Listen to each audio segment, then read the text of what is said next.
Hi guys, welcome to my booktube channel. My name is Chedna and I make book related videos on this channel. So if you love reading, make sure you subscribe to my channel. In today's video, I'm going to talk about this book called as Before the Coffee Gets Cold, Tales from the Cafe by Toshikazu Kawaguchi. This is originally written into Japanese and has been translated into English. And it exists in two different parts. So this actually is a sequel to the book which is also called as Before the Coffee Gets Cold. And I was totally unaware of this. So I have read this book, but I haven't read the first book yet. But I don't think I have missed anything. I totally understood the concept of this book and I actually enjoyed it quite a lot. So yeah, now let's discuss about the plot of this book. So this story is set up in a small cafe in Tokyo called as Funiculi Funicula. I'm sorry if I'm pronouncing it wrong, but the specialty of this cafe is that you could do time travel. But there are certain rules that you must remember before doing this. So rule number one is the only people that you can meet in the past are the people who have already visited this cafe before. Second one is you cannot make any changes to the past that will impact the present. Then the third rule is that there is only one chair in this cafe which allows you to time travel, and there is a customer who sits on this chair like the whole day, and the only time you can sit on it is when the customer goes to use the toilet.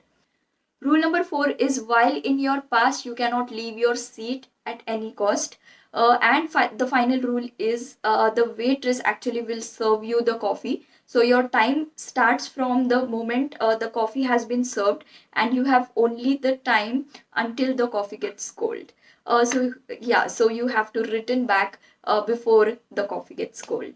And yes, did I tell you the most important rule that you cannot break any of the above rules or else you will die and you will be stuck in that cafe forever and become a ghost.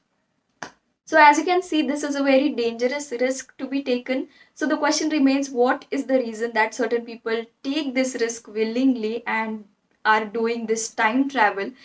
Because there is nothing much that you can do while you are in past. You cannot even get up from your seat. So further, this book is divided into four stories with different characters. So first one is about two best friends, second one is about mother and son, third one is about two lovers, and fourth one is about a married couple.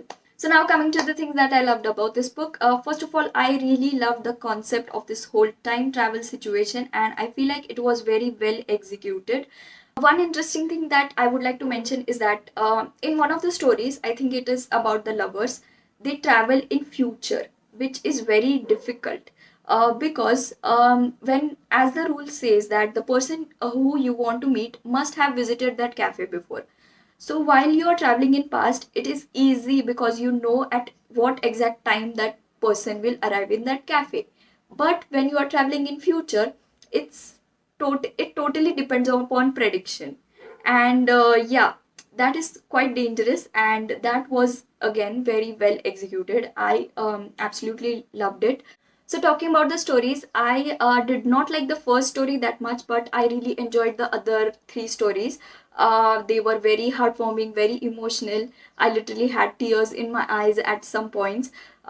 And that is kind of a beauty of Japanese literature, that they portray this sadness, this void, grief so beautifully that you end up not being sad but being hopeful in some way.